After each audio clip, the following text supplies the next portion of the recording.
سے ہم سر سید احمد خان کی تحریک کا مطالعہ کر رہے ہیں، اور پچھلی ویڈیوز میں ہم نے دیکھا ہے کہ سر سید احمد خان کی جو تصنیفی زندگی کے مختلف ادوار تھے وہ کس طرح کے تھے، اور مختلف ادوار میں ان کا جو طرز فکر و احساس تھا وہ کس طرح کا تھا۔ آج کی ہم ویڈیو میں دیکھیں گے کہ جو علی گڑھ کی تحریک تھی اور بطور خاص سر سید احمد خان کا جو نقطہ نظر تھا، اس حوالے سے آگے چل کر کیا اثرات مرتب ہوئے اور کس طرح کا ایک رد عمل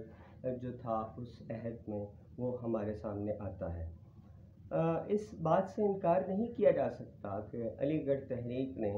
آگے چل کر جب ہم 20ویں صدی میں داخل ہوتے ہیں تو اپنے انمٹ نقوش مرتب کیے ہیں۔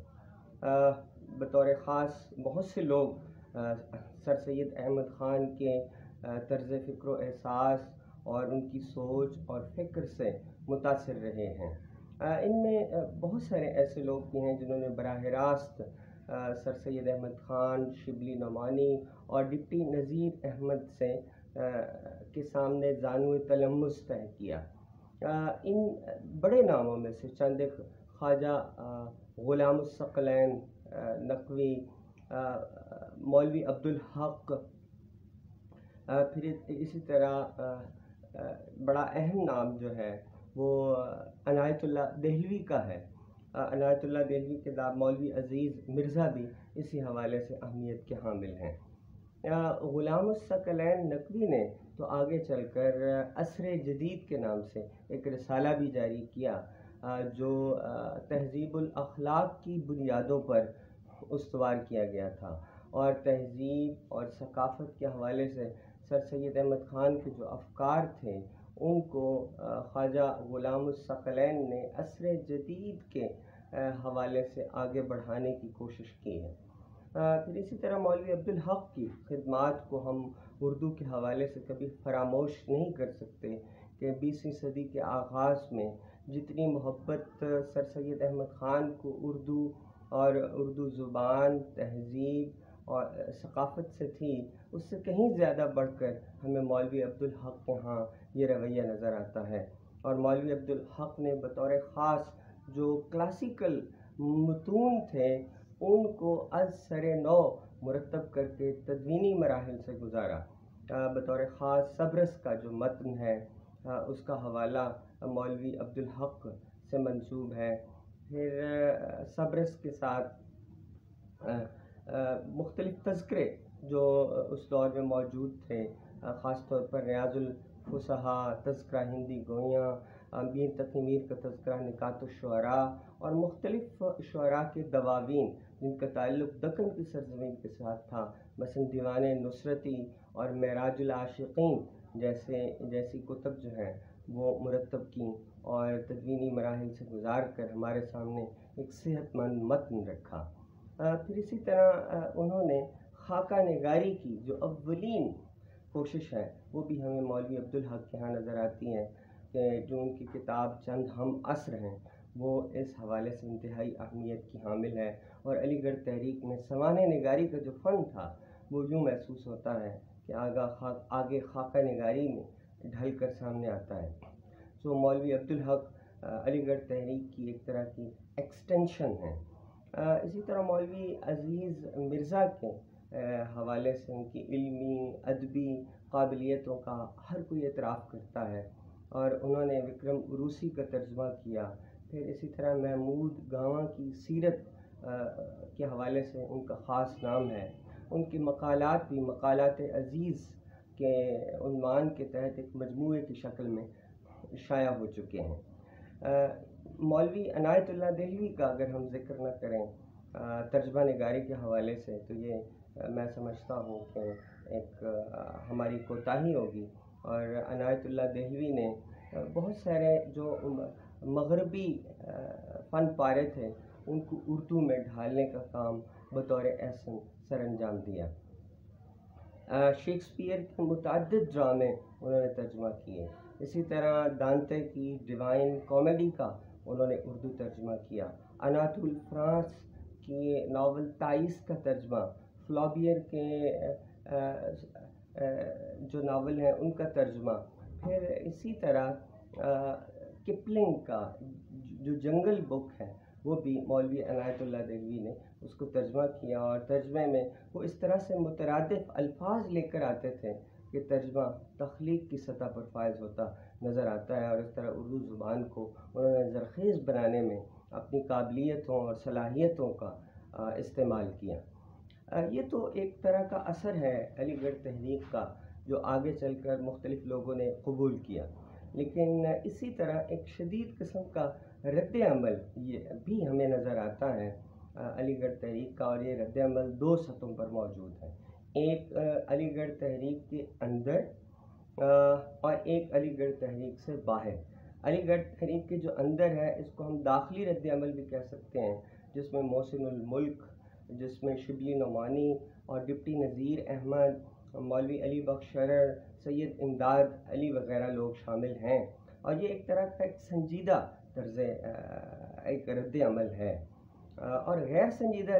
جو طرز عمل تھا یا رد عمل تھا وہ ہمیں اودھ پنچ کے صفحات پر نظر آتا ہے۔ پہلے ہم تھوڑا سا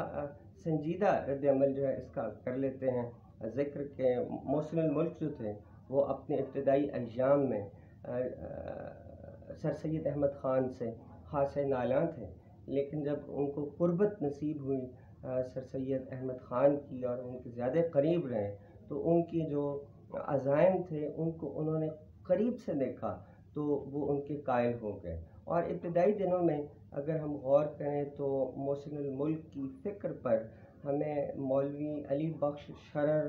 کے خیالات کا غلبہ نظر آتا ہے۔ یہی وجہ ہے کہ وہ جدید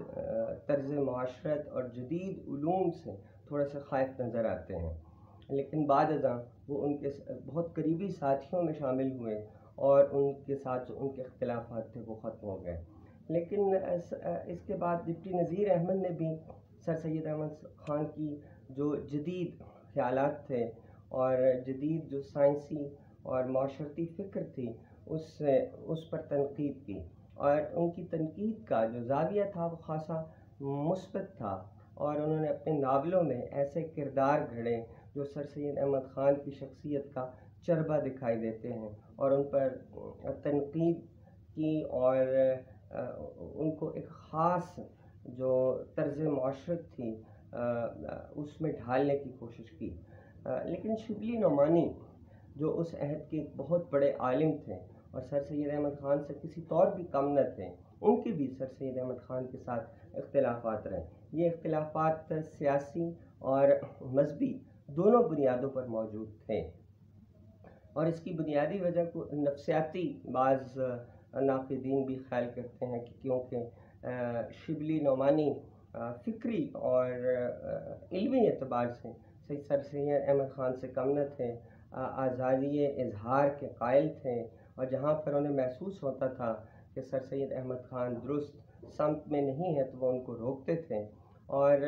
کسی بھی صورت میں تحریک کے اندر اپنی ثانوی حیثیت کو قبول نہیں کرتے تھے۔ یہی وجہ ہے کہ انہوں نے الگ سے ندوۃ العلماء کا قیام کیا اور پھر ان سے الگ ہو گئے، اور یہ ندوۃ العلماء جو ہے اس کے اگر ہم خدمات کا جائزہ لیں یا انالیسس کریں تو یہاں بھی ہمیں صاف نظر آتا ہے کہ اس پر بھی علی گڑھ تحریک کے اثرات واضح طور پر موجود ہیں۔ یہ اس کے ساتھ ساتھ جو رد عمل ہے وہ مولوی علی بخش شرر اور سید امداد علی کا بھی ہے۔ مولوی علی بخش شرر کا بنیادی مسئلہ جو ہے وہ جدت اور بدت کا ہے، اور وہ ایک روایتی قسم کے چونکہ مسلمان تھے تو اس لیے وہ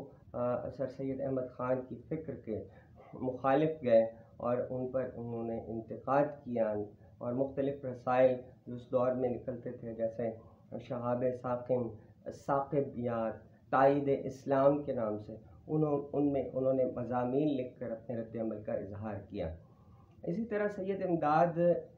علی جو تھے وہ وہابی طرز فکر سے تعلق رکھتے تھے اور جدیدیت پر وہ بھی تنقید کرتے تھے، اسی لیے انہوں نے اس سر سید احمد خان کے اثر کو زائل کرنے کے لیے تہذیب الاخلاق کے مد مقابل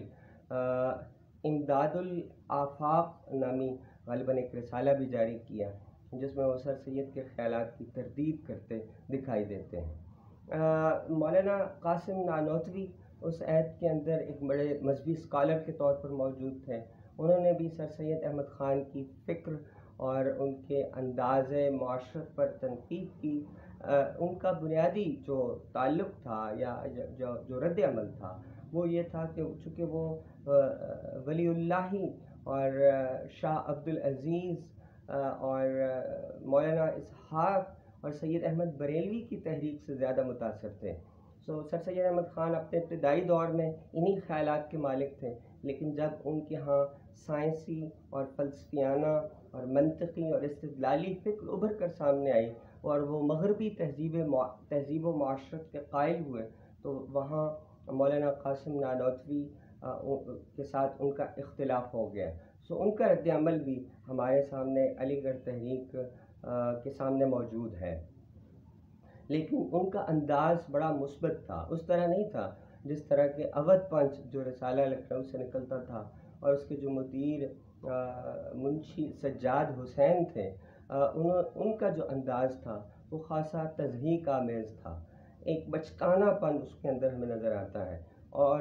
وہ چونکہ کانگریسی خیالات کے مالک تھے اور سر سید احمد خان کانگریس پر شدید نکتہ چینی کرتے تھے، اس لیے انہوں نے ایک محاذ کھڑا کیا سر سید احمد خان کے خلاف اور اودھ پنچ کے صفحات اس کے لیے مختص کر دیے، اور بہت سارے مضمون نگار جو تھے ان کو انہوں نے دعوت دی اور شعراء کو اس بات پر ابھارا کہ سر سید احمد خان کی جو پالیسیز ہیں، جو حکمت عملی ہے، جو ان کی سوچ اور فکر ہے، اس کا مذاق اڑائیں۔ اس سلسلے میں ہمیں منشی سجاد حسین کے ساتھ ایک اور کردار بھی داخل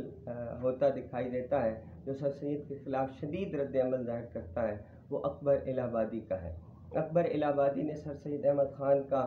اپنی شاعری میں مذاق اڑایا اور انہیں اس بات کی اتنی زیادہ